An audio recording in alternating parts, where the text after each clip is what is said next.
Captain Sarah Chen watched the alien ship drift silently through the asteroid field, its sleek black hull reflecting the distant starlight like polished obsidian.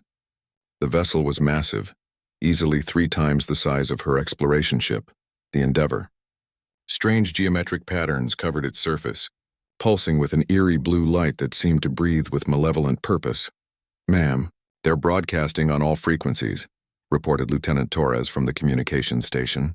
His voice carried barely controlled fear. "The message is disturbing." Sarah straightened in her captain's chair, her jaw set with determination. After 18 months of deep space exploration beyond the outer rim, this was humanity's first contact with an alien intelligence. The weight of history pressed down on her shoulders like a lead blanket. "Put it through, Lieutenant." The bridge speakers crackled to life, and a voice filled the air that chilled everyone to the bone. It was deep, resonant, and carried an undertone that seemed to vibrate in their very souls. The universal translator struggled with the alien language before settling into broken English. "Small flesh creatures in metal shell," the voice rumbled, with what could only be described as hunger. "You drift in our hunting grounds. We are the Kethera. Your species knows us not, but you will learn to fear our name. We are the apex predators of 1,000 worlds. We have consumed the courage of warriors from 50 star systems. Your terror will be exquisite." Sarah felt her crew's eyes turn to her, waiting for her response. She could see the fear in their faces, but also something else. Trust. They believed in her, believed in humanity's ability to face whatever the universe threw at them. She wouldn't let them down. "This is Captain Sarah Chen of the Earth vessel Endeavour," she replied, keeping her voice steady and professional.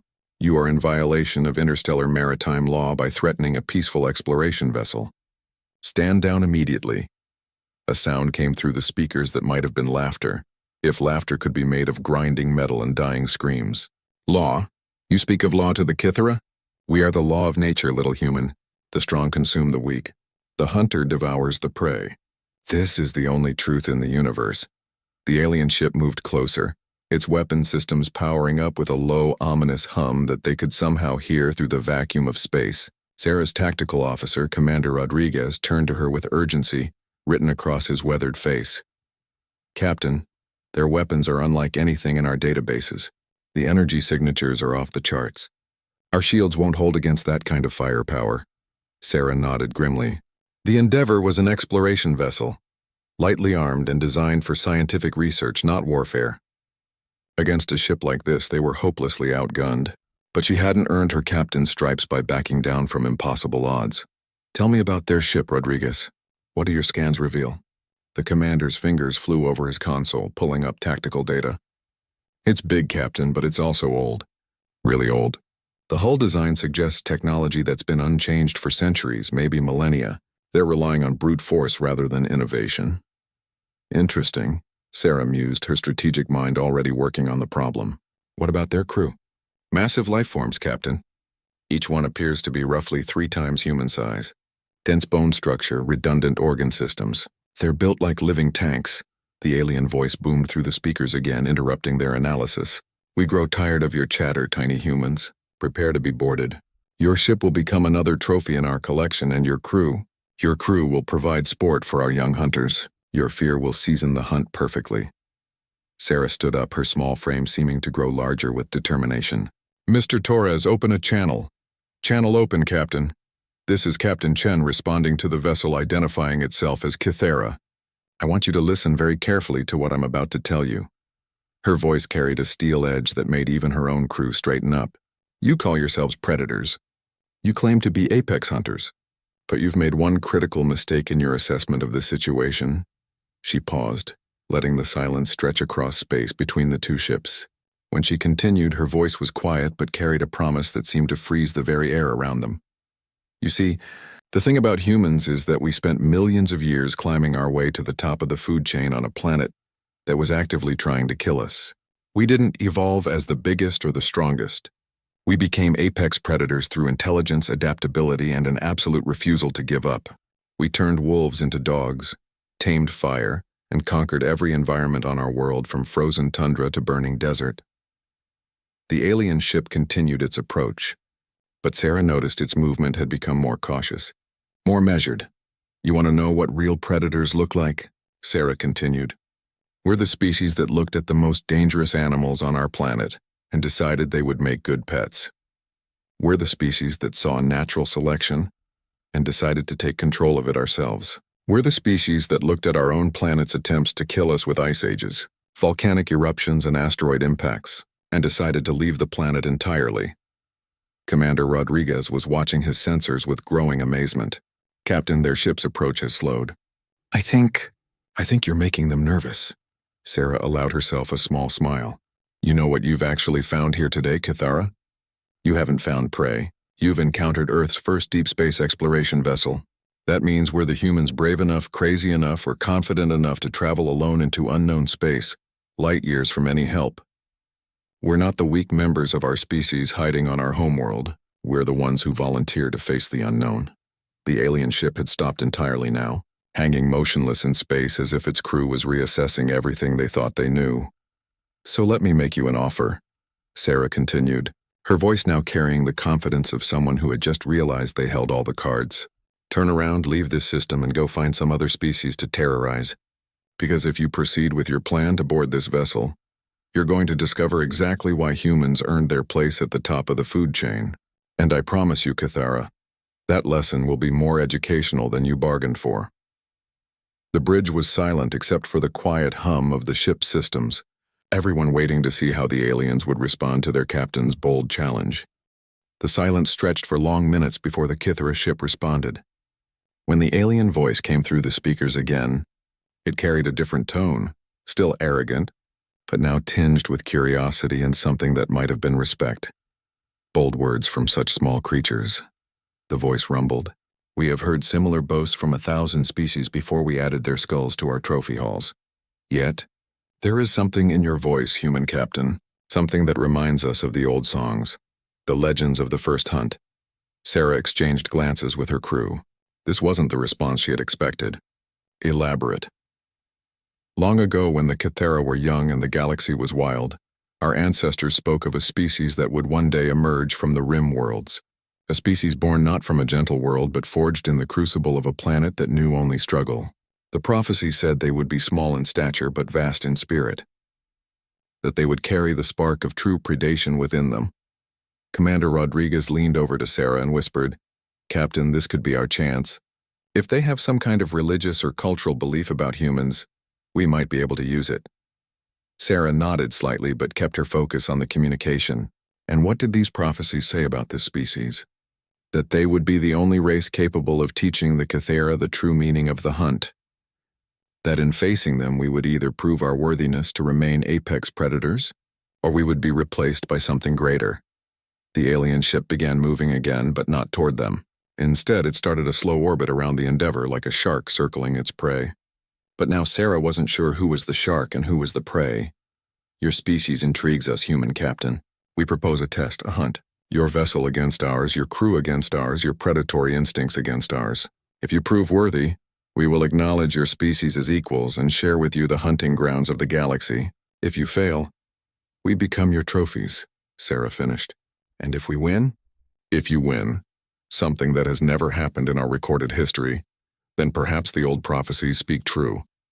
Perhaps it is time for the Cathara to step aside and let a new apex species take its rightful place. Sarah's mind raced.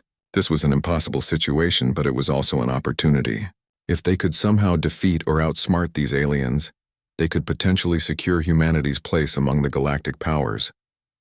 But if they failed, her crew would die, and Earth would never know what happened to the Endeavor. What kind of test did you have in mind? She asked. We will give you a head start, 1 of your hours by your time measurement. Then we will hunt you through this asteroid field. If you can evade us for 12 of your hours, or if you can disable our ship, you will have proven your worth. But there will be no mercy, human captain. This will be a hunt to the death. Lieutenant Torres spoke up from his station, his voice tight with concern. Captain, our engines are running at only 70% efficiency after the long journey. Their ship is faster and more maneuverable in this kind of terrain. Sarah considered their options. The asteroid field was dense, filled with rocky debris ranging from pebbles to planetoids. It would provide cover, but it would also limit their mobility. The alien ship was larger and more powerful, but that might work against them in the tight confines of the field. Mr. Rodriguez, what's our weapon status? We have mining lasers, plasma cutters for scientific sampling, and a small defensive array. Nothing that could seriously damage a ship of that size and apparent armor thickness. Sarah walked to the main view screen and stared out at the alien vessel. Its hull seemed to pulse with that strange blue light, and she could make out weapon emplacements that looked like they could vaporize the Endeavor with a single shot. But she had noticed something during their conversation that gave her hope. "Kythera vessel, I accept your challenge, but I want to make sure I understand the terms. This is a test of predatory skill, correct? Not just a battle?" "Correct, human captain. We seek to test your hunting instincts, your ability to think like a true predator. Raw firepower alone does not make one apex. Cunning, adaptation, the ability to turn the environment to one's advantage. These are the marks of a true hunter." Sarah smiled grimly. "Then let the hunt begin. Excellent. Your hour starts now." The communication cut off and Sarah immediately turned to her crew. "All right, people, listen carefully. We're not going to run and hide like prey. We're going to hunt these hunters. Mr. Rodriguez, I need you to analyze every scrap of data we have on their ship. Find me weaknesses. Mr. Torres, start mapping this asteroid field in detail. I want to know every hiding spot, every choke point, every piece of floating rock that could work to our advantage." "Captain," said Chief Engineer Patel over the intercom. "What can I do to help?" "Give me everything you can, Chief. I need the engines running at maximum efficiency, and I need you to prepare our mining equipment for unconventional use. We're going to show these aliens that humans don't just adapt to their environment. We weaponize it." As the Endeavor moved deeper into the asteroid field, Sarah's mind was already working on a plan. The Kythera thought they were the apex predators of the galaxy, but they had grown complacent in their dominance. They had become used to intimidating their prey into submission before the hunt even began. But humans had learned their predatory skills in an environment where everything was a threat. They had learned to be creative, to use tools, to turn their weaknesses into strengths. The Kythera were about to discover that being the biggest and strongest meant nothing when facing a species that had survived by being the smartest and most adaptable. "Mr. Torres, are you picking up anything about their scanning capabilities?" "Yes, Captain. Their sensors are incredibly powerful, but they appear to be designed for tracking large objects at long range. I think they might have trouble with precision targeting in a cluttered environment like this." "Perfect. And their movement patterns?" "Confident, direct. They're used to overwhelming their prey with superior firepower and intimidation. I don't think they're accustomed to opponents who fight back strategically." Sarah nodded. The Kythera's greatest strength, their overwhelming power and confidence, might also be their greatest weakness. They had become apex predators by being bigger and stronger than everything else, but they had forgotten the fundamental rule of survival that humans had learned the hard way. In nature, the apex predator wasn't always the biggest or strongest creature. It was the one that could adapt fastest to changing circumstances, and Sarah Chen was about to give these alien hunters a very expensive education in human adaptability. 53 minutes into their head start, the Endeavor was nestled in the shadow of a massive asteroid, its systems running silent except for minimal life support. Sarah had positioned her ship in a region where the asteroid's metallic composition would interfere with most scanning technologies, but she knew their time was running short. "Status report," she whispered, her voice barely audible even on the quiet bridge. "All mining equipment is ready for deployment," Chief Engineer Patel reported through the intercom. "I've modified the plasma cutters to operate at maximum range, and the mining charges have been reconfigured for alternative applications." Commander Rodriguez looked up from his tactical station. "Captain, I've been analyzing their ship's design. The good news is that their weapons are primarily designed for long-range bombardment. The bad news is that any one of those weapons could destroy us in a single shot. What about close quarters? That's where it gets interesting. Their ship is massive, which means it has huge blind spots. If we could somehow get close enough, there are several areas where their own hull would prevent their weapons from targeting us." Lieutenant Torres checked his chronometer. 7 minutes left, Captain," Sarah nodded. "All right, people. Here's what we're going to do. We're not going to run from these predators. We're going to show them how humans hunt. Mr. Torres, as soon as our hour is up, I want you to broadcast a message on all frequencies." "What kind of message, Captain?" "A challenge. Tell them that if they're truly apex predators, they'll face us in single combat. Ship to ship, no hiding, no running. Make it sound like human arrogance. Make them think we're too stupid to be afraid." Rodriguez frowned. Captain, that's essentially suicide. Their ship is a symbol of their dominance, Sarah interrupted. It's their pride, their proof that they're apex predators. But it's also a weakness. They've become dependent on overwhelming force. They've forgotten that real predators sometimes have to get their claws dirty. The final minutes of their grace period ticked by in tense silence. Sarah could feel her crew's nervous energy, but also their trust in her leadership. These people had volunteered for deep space exploration, which meant they were the kind of humans who faced the unknown with curiosity rather than fear. Time, Torres announced. Send the message. Kythera vessel, this is Captain Chen. We've decided that running and hiding isn't the human way. If you want to test our predatory instincts, then let's settle this like real hunters. Ship to ship, predator to predator. Meet us at the coordinates I'm transmitting. Let's see which species truly deserves the title of apex. The response came quickly, and Sarah could hear amusement in the alien voice. Foolish humans. You choose to face us directly? Your bravery is admirable, but it will only make your defeat more entertaining. We accept your challenge. Moving to intercept coordinates now, Captain, reported the navigator. Sarah stood and walked to the main view screen as the Endeavour emerged from the asteroid's shadow. In the distance, she could see the Kythera ship moving toward them, its weapons already charging with that ominous blue glow. Mr. Rodriguez, implement Plan Alpha. Plan Alpha confirmed. All mining charges deployed and armed. Sarah had spent the hour not just hiding but preparing the battlefield. During their time in the asteroid's shadow, they had quietly seeded the area around their chosen coordinates with mining charges, each one disguised among the natural debris. It was a trap that relied on the Kythera's overconfidence. The alien ship approached with the swagger of an apex predator that had never met its match. It was magnificent in its deadly beauty, but Sarah could see the arrogance in its movement patterns. It wasn't taking evasive action or scanning for threats. It was simply coming straight at them, relying on brute force and intimidation. Distance to engagement range? 30 seconds, Captain. Chief Patel, how are our engines? Running hot but steady, Captain. I've rerouted power from non-essential systems. We'll have everything you need for the next few minutes. But after that, this will either be over or we'll be dead. Mr. Torres, open a channel. Channel open. Kythera vessel, you're about to learn something about human predatory instincts that your ancient prophecies didn't mention. Speak, small human. What could your tiny species possibly teach the mighty Kythera? Sarah's voice was cold as space itself.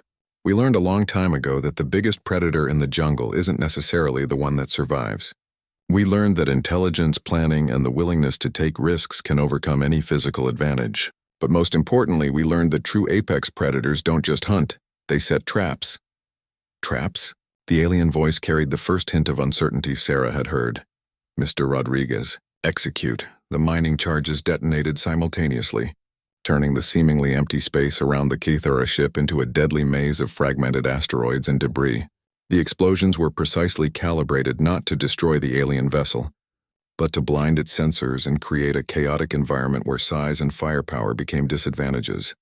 The Kythera ship, caught completely off guard, found itself surrounded by a rapidly expanding cloud of rock fragments and metal debris. Its powerful sensors, designed for long-range detection, were overwhelmed by the sudden chaos. Now, Mr. Patel, full power to engines! The Endeavour shot forward like a missile, diving straight into the debris cloud. Sarah's plan was insane by any rational measure. Flying a ship at high speed through a field of jagged rocks and metal fragments was suicide. But humans had always specialized in calculated insanity. Evasive pattern delta. Use the debris as cover. The smaller human ship twisted and turned through the chaos like a minnow swimming through a reef. Every few seconds, massive chunks of rock or metal would flash past their view screen, missing them by mere meters. But Rodriguez's analysis had been correct. The Endeavour's smaller size and superior maneuverability gave them a crucial advantage in close quarters. The Kythera ship, meanwhile, was struggling to navigate the debris field. Its massive size made it vulnerable to impacts, and its weapons couldn't target the human ship without risking damage to itself from the surrounding debris. Their shields are holding, but they're having trouble targeting us, Rodriguez reported, his voice tight with concentration as he monitored the alien ship's movements. That's because they're used to hunting prey, not fighting equals, Sarah replied. Predators who rely only on size and strength never develop proper fighting instincts. Mr. Torres, target their sensor array with our mining lasers. Let's make them truly blind. The Endeavor swung around a massive chunk of asteroid and opened fire. Their mining lasers, designed to cut through solid rock, found their mark on the alien ship's sensor cluster. The Kythera vessel's sophisticated detection systems, unprepared for such a direct assault, began sparking and failing. Direct hit. Their primary sensors are down. Sarah smiled grimly. Now they're learning what it feels like to be prey. Humans spent millions of years being hunted by creatures bigger and stronger than us. We learned that when you can't overpower your enemy, you blind them, confuse them, and attack from the shadows. The Kythera ship, now operating nearly blind in the debris field, began firing wildly in all directions. Its powerful weapons lit up the asteroid fragments like deadly fireworks, but none of the shots came close to the rapidly moving human vessel. "Captain," Torres called out, "I'm receiving a transmission from the Kythera ship. Put it through." The alien voice that came through the speakers was different now, no longer arrogant and amused, but frustrated and increasingly desperate. "Humans, this is not honorable combat. You fight like scavengers, not predators." Sarah's response was immediate and sharp. "No, Kythera, we fight like humans. We fight like a species that earned its place at the top of the food chain, not by being the biggest or strongest, but by being the smartest and most adaptable. This is what real apex predators look like when they're hunting." The Kythera ship continued its desperate barrage, its weapons carving glowing paths through the debris field, but finding nothing but empty space and floating rock. Meanwhile, the Endeavor moved like a ghost through the chaos, using every piece of cover available while steadily working its way closer to its massive opponent. "Their firing pattern is becoming predictable," Rodriguez observed, studying the tactical display. "They're frustrated, making emotional decisions instead of strategic ones." "Exactly what I was hoping for," Sarah replied. "Apex predators who've never faced real resistance don't know how to handle fear." "Mr. Patel, how's our power holding up?" "We're running hot, Captain, but stable. The modifications are working better than expected. I can give you maybe 10 more minutes at this intensity." Sarah nodded. 10 minutes would have to be enough. Mr. Torres, scan their hull for weak points. Look for anything that doesn't match the standard armor pattern. Scanning now. "Captain, I'm detecting what looks like a docking bay on their starboard side. It's heavily armored, but the armor is designed to retract. If we could time an attack when the bay doors are cycling, that's our target, but first we need to get them to open those doors." Sarah's mind was working furiously. "Can you identify their engine signatures?" "Yes, ma'am. Massive fusion reactors. Very powerful, but also very..." "Wait." Torres paused, his eyes widening as he looked at his readings. "Captain, their engines are leaking radiation. Not dangerously, but enough to create a detectable trail." A slow smile spread across Sarah's face. "They're wounded. Those impacts with the debris must have caused microfractures in their engine shielding. Mr. Rodriguez, can we use that? If we can get close enough to their engines, our plasma cutters might be able to exploit those fractures, but it would mean getting within 50 meters of their stern." 50 meters? Chief Engineer Patel's voice cracked over the intercom. "Captain, at that range, if their engines detonate, then we better make sure they don't detonate until we're safely away." Sarah turned to her navigator. "Plot an approach course to their stern, using the largest debris pieces as cover. We're going to get up close and personal with our new friends." The Endeavor began its dangerous approach, weaving between asteroid fragments the size of city blocks. The Kythera ship, still firing blindly into the debris field, was slowly beginning to turn toward their general location. Its remaining sensors had finally started to adapt to the chaotic environment. "They're starting to track us," Rodriguez warned. "Whatever we're going to do, we need to do it soon." "Mr. Torres, open a channel. Let's give them something else to think about." "Channel open, Captain." "Kythera vessel, this is Captain Chen. I want you to know that your performance in this hunt has been educational. You've taught us exactly what happens when a species becomes so dominant that it forgets how to truly fight." The alien response was immediate and filled with rage. "You dare mock the Kythera? We are the terror of 1,000 worlds. We have never been defeated." "And that's exactly your problem," Sarah continued, her voice calm and almost conversational.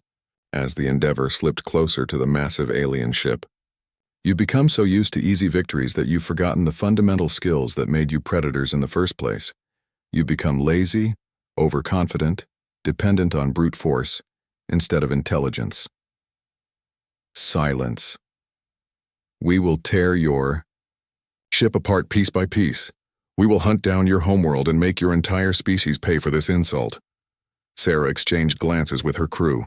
The aliens were now completely focused on the verbal confrontation, their remaining attention devoted to rage rather than tactical awareness. 40 meters in closing, Rodriguez whispered. You know what's really sad about this situation? Sarah continued over the open channel. Your ancestors were probably magnificent hunters, real predators who earned their dominance through skill and intelligence. But you've become a pale shadow of what they were. You're not predators anymore. You're just bullies with big ships. The Kithra ship was now directly above them, its massive engines casting harsh shadows across the Endeavor's hull.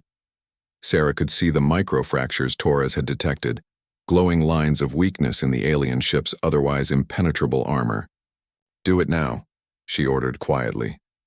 The Endeavor's plasma cutters, designed for precision scientific work, focused their energy on the hairline cracks in the Kithara engine housing. The beams, normally used to take core samples from asteroids, found the exact frequency needed to exploit the structural weaknesses caused by debris impacts. Direct hit! I'm reading cascade failures in their primary engine system. The Kithara ship shuddered as explosions began rippling through its engine compartments. Not enough to destroy the massive vessel, but sufficient to cripple its mobility and drain power from its weapon systems. Evasive maneuvers. Get us clear before... The alien ship's engines detonated in a spectacular display of blue and white fire. The shockwave caught the Endeavor and sent it tumbling through the debris field, but Sarah's crew managed to regain control before they could collide with any of the larger asteroids. Damage report. Minor hull breaches sealed some system overloads, but were intact, Chief Engineer Patel reported. That was closer than I like, but we made it. Sarah looked at the tactical display. The Kithara ship was still functional, but it was drifting helplessly, its engines completely destroyed and its weapon systems operating at minimal power. Open a channel, Mr. Torres. Channel open, Captain. Kithara vessel, this is Captain Chen. Your engines are destroyed, your weapons are down, and you're drifting helplessly in a debris field. According to the terms of your own challenge, this hunt is over. We've proven our point. The response came after a long pause, and when it did, the alien voice was different. The arrogance was gone, replaced by something that might have been respect. Human Captain, how did you know to target our engines? How did you know about the structural weaknesses? Sarah leaned back in her captain's chair, feeling the tension finally beginning to leave her shoulders. Because that's what real predators do, Kithara. We observe our prey, we learn their weaknesses, and we exploit those weaknesses with precision rather than brute force. We don't rely on intimidation and overwhelming power. We rely on intelligence and adaptability. But we are Kithara. We are apex predators. We have ruled the galaxy for millennia. No, Sarah corrected gently. You were apex predators. But you stopped evolving, stopped adapting, stopped learning. You became comfortable in your dominance and forgot that nature doesn't care about past achievements. Nature only cares about who can adapt to changing circumstances. Another long pause. The prophecy spoke truth then. A new apex species has emerged. Sarah shook her head, even though the aliens couldn't see the gesture. Wrong again, Kithara. We're not here to replace you or conquer you. Humans learned long ago that the strongest ecosystems are the ones with diverse predators. We're here to teach you that there's room for more than one apex species in this galaxy, but only if you're willing to earn your place through skill rather than intimidation. You offer to teach us after defeating us? That's what real predators do, Sarah replied. We adapt, we learn, and we help others adapt and learn. Because the galaxy is a big place, and there are threats out there that will require all of our skills working together. As if summoned by her words, the Endeavor's long-range sensors suddenly lit up with new contacts approaching the system. Dozens of them, moving in formation and broadcasting no identification signals. "Captain," Torres called out, his voice tight with concern, "we've got incoming ships. Unknown configuration, and they're not responding to our hails." Sarah looked at the tactical display and felt a chill run down her spine. Whatever was approaching, it was big enough to make both the human and Kythera ships look like toys. "Kythera vessel, are you seeing this?" "Yes, human captain, and we recognize those signatures. The Void Swarm has found this system.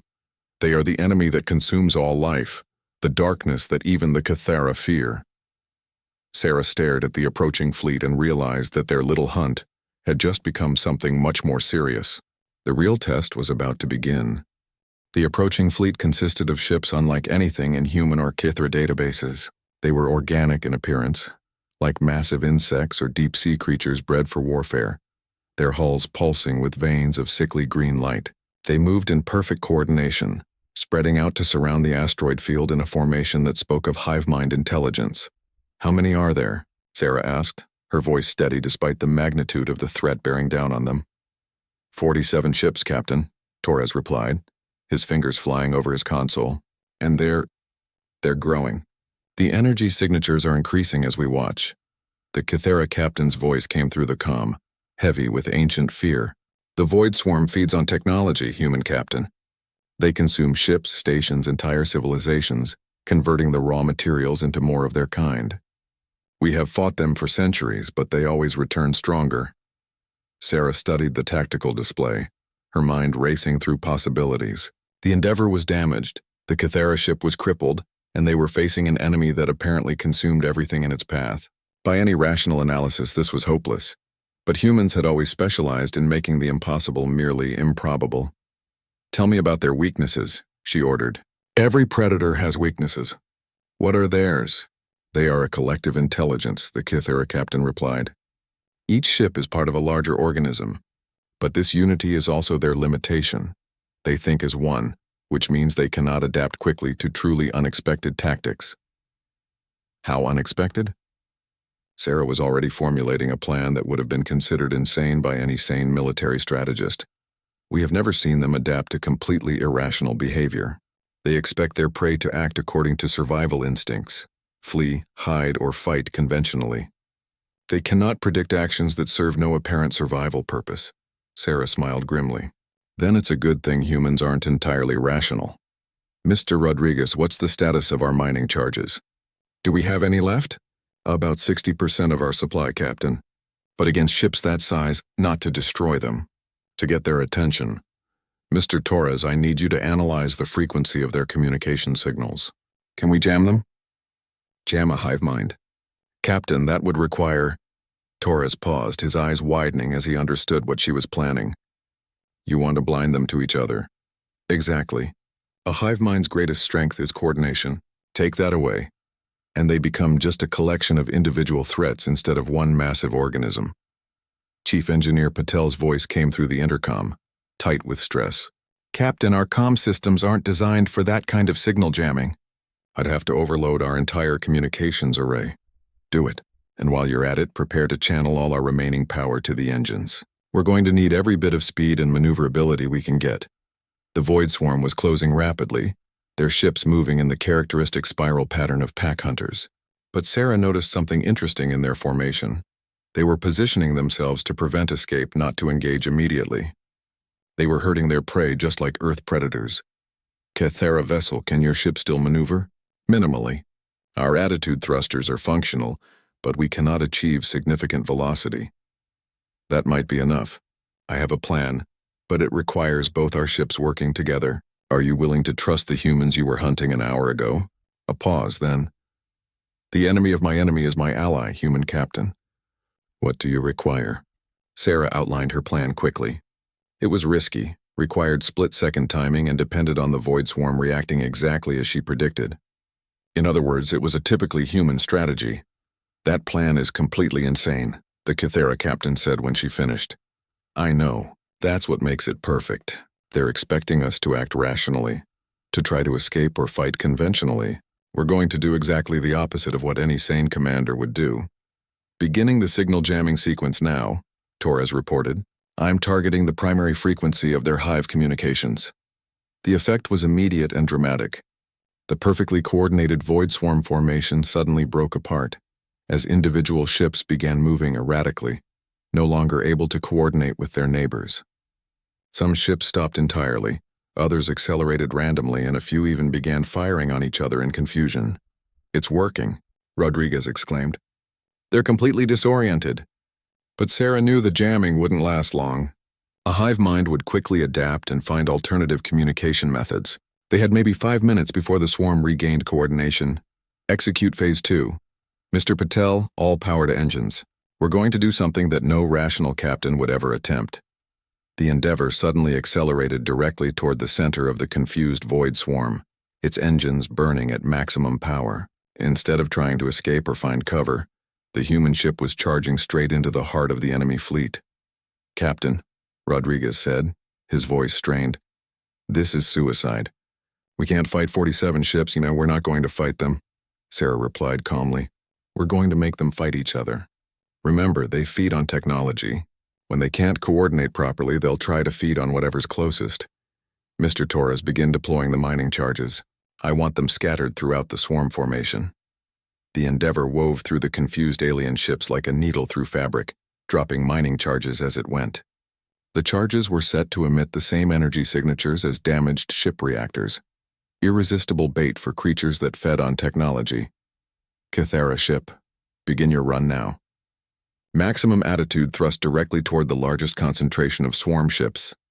The crippled alien vessel began its slow but determined approach, its damaged engines sputtering but still functional. To the confused void swarm ships, it appeared to be easy prey, a wounded predator limping toward them. Detonating charges in 3, 2, 1. The mining charges exploded simultaneously, creating dozens of false energy signatures throughout the swarm formation. The individual alien ships, cut off from hive coordination and driven by hunger, immediately converged on the nearest energy sources. What followed was chaos. Unable to distinguish between mining charge signatures and actual ships, the void swarm vessels began attacking anything that moved. Ships that had been working in perfect harmony moments before were now tearing each other apart in feeding frenzies. Phase 3, Sarah ordered. Mr. Torres, target the largest swarm ship with everything we have. Full power to weapons. Captain, our weapons can barely scratch their armor. We're not trying to destroy it. We're trying to wound it enough to trigger a feeding response from its neighbors. The Endeavor's mining lasers and plasma cutters focused on a single point on the largest void swarm ship's hull, creating a breach that began leaking energy. The effect was immediate. 3 nearby swarm ships turned and began attacking their wounded neighbor, driven by instinct to consume damaged technology. The Kythera ship is in position, Rodriguez reported. They're charging their remaining weapons. The Kythera vessel, despite its damaged state, still possessed formidable firepower. Its weapons lanced out at the confused swarm ships, not trying to destroy them but to wound them enough to trigger more feeding responses. Within minutes, the perfectly coordinated alien fleet had devolved into a chaotic battle royale. Ships that had evolved to work together were now tearing each other apart, their hive mind fractured and their individual instincts overriding any attempt at coordination. Signal jamming is failing, Torres warned. They're starting to adapt. But it was too late for the void swarm. The feeding frenzy had taken on a life of its own.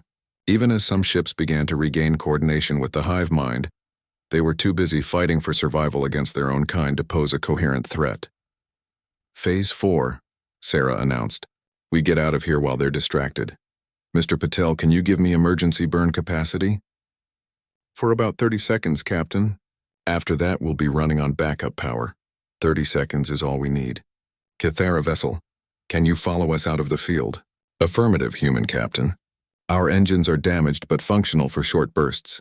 The 2 ships, former hunter and prey now working together, began their escape from the self-destructing swarm fleet. Behind them, the organic vessels continued their fratricidal battle, consuming each other in their confusion and hunger. As they cleared the asteroid field, Sarah finally allowed herself to breathe. They had faced an enemy that had terrorized the galaxy for centuries and turned its own nature against it. But more importantly, They had done it through cooperation between species that had been enemies just hours before. "Human Captain," the Kithra voice came through the comm, now carrying unmistakable respect. "We owe you a debt that cannot easily be repaid. You have shown us what it truly means to be apex predators." Sarah looked at the tactical display where the void swarm was still destroying itself in confused fury. "No debt necessary, Kithara. You helped us too. That's what intelligent species do, they work together against common threats. Then perhaps it is time for the Kithara to learn new ways of thinking about strength and predation." "I think that would be a very good idea," Sarah agreed. "The galaxy is full of threats that require more than brute force to overcome, but it's also full." 3 days after the battle, the Endeavor and the Kithara ship Blood of the Hunt drifted in the quiet space beyond the asteroid field. Behind them, the wreckage of the Void Swarm fleet floated like a monument to the power of intelligence over brute force. The organic ships had cannibalized each other so completely that barely a dozen intact vessels remained, and those were fleeing toward the edge of the system. Sarah stood in the Endeavor's main conference room, facing the holographic projection of Kithara Captain Vexhai. The alien was massive even in hologram form, standing nearly 3 meters tall with bone ridges that spoke of millennia of evolutionary warfare. But his posture was different now, no longer the arrogant stance of an apex predator, but the respectful bearing of a warrior acknowledging a peer. "The Council of Hunters is convening," Vexhai announced, his deep voice carrying across space through their repaired communication systems. "Word of what transpired here has spread through our fleet networks. Many refuse to believe that the Kithara could be defeated by such a small species." Sarah nodded.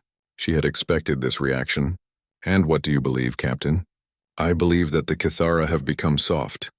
We have relied on fear and overwhelming force for so long that we forgot the fundamental truth of predation. The most dangerous hunter is not always the largest one."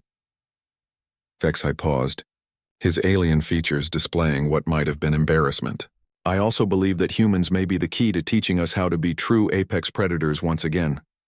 Commander Rodriguez, standing beside Sarah, leaned forward. "You're talking about a fundamental change in Kithara culture. That won't be easy for your people to accept." "Nothing worthwhile is easy," Vexhai replied.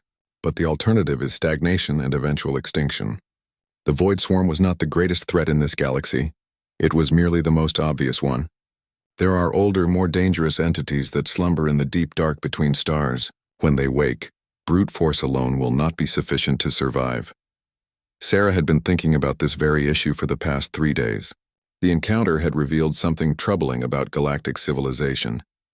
It had become static, with established powers like the Kithara maintaining dominance through intimidation rather than innovation.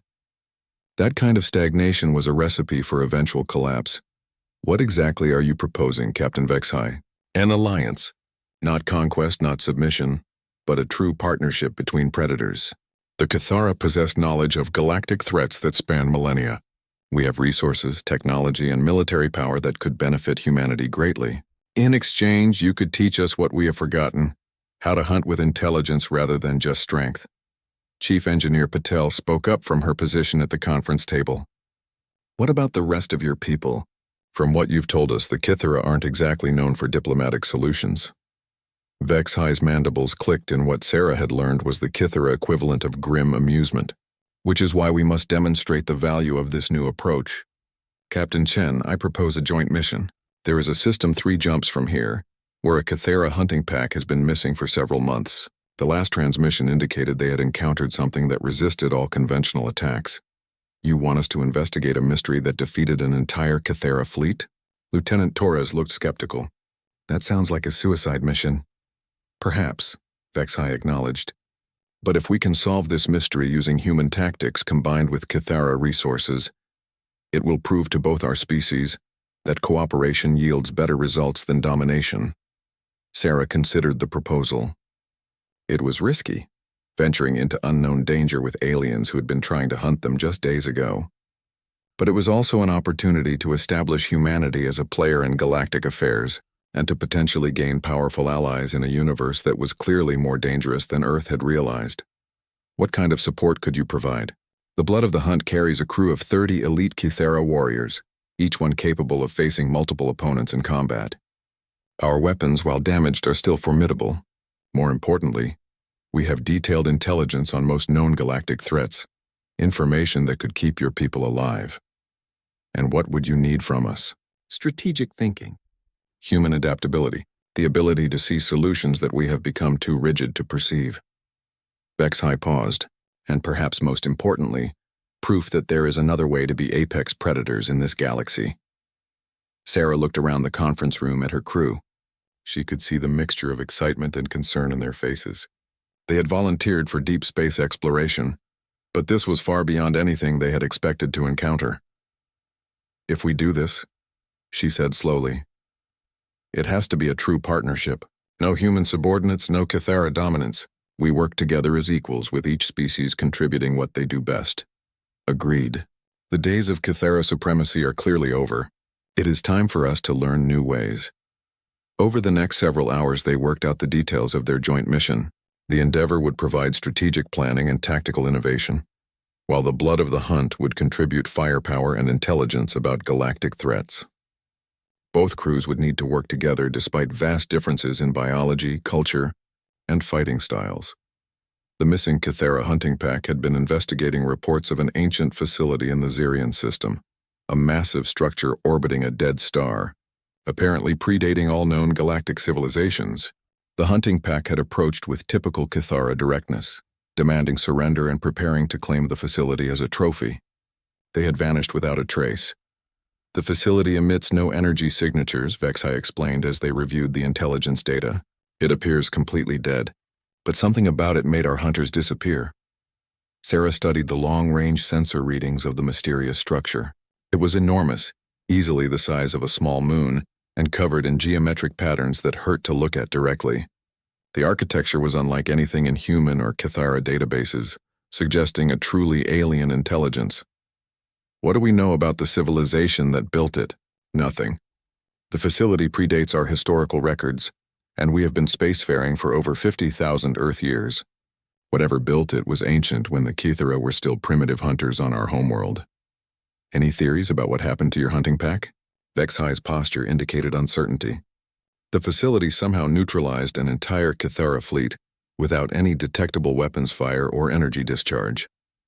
This suggests either technology so advanced that it appears to be magic, or something that operates on principles we do not understand.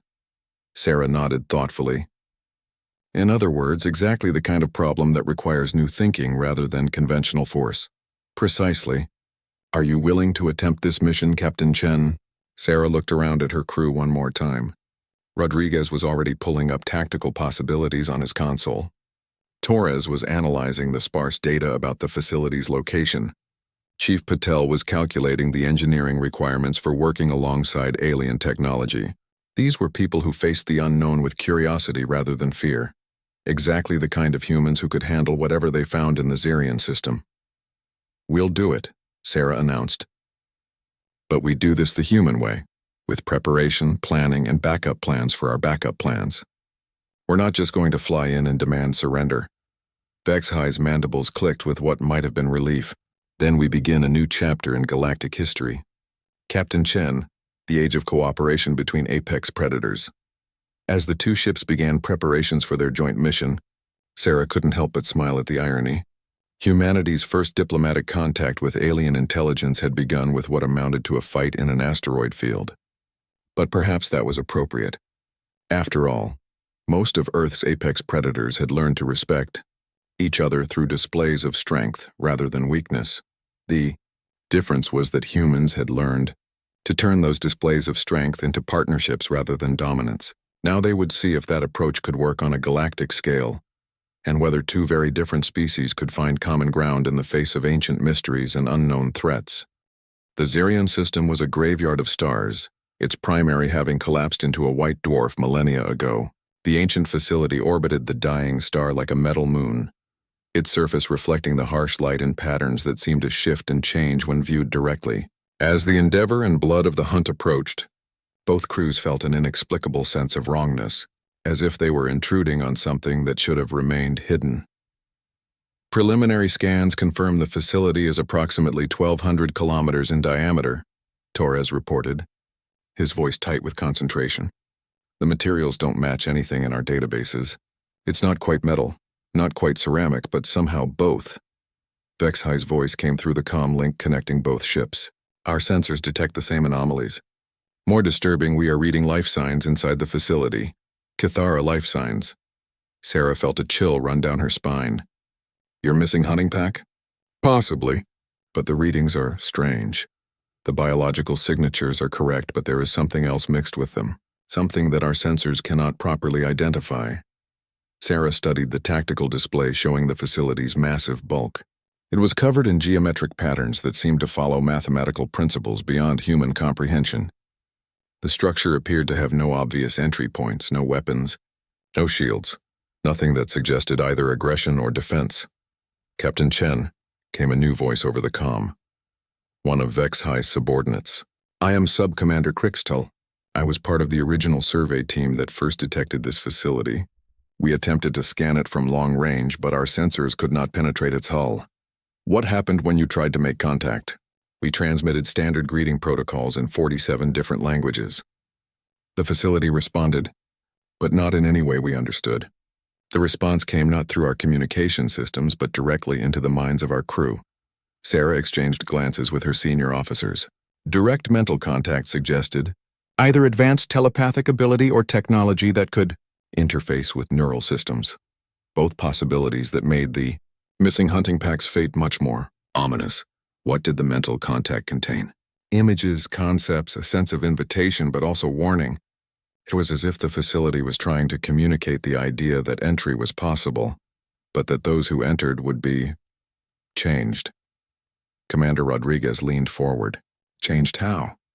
That was unclear, but the emotional undertone suggested transformation rather than destruction, as if the facility was not malevolent, but operated according to principles that biological entities might find difficult to accept. Sarah considered their options. The straightforward approach would be to scan the facility thoroughly, attempt to establish communication, and then send in a small exploration team. But the fate of the missing Kithara suggested that direct contact might be more dangerous than it appeared.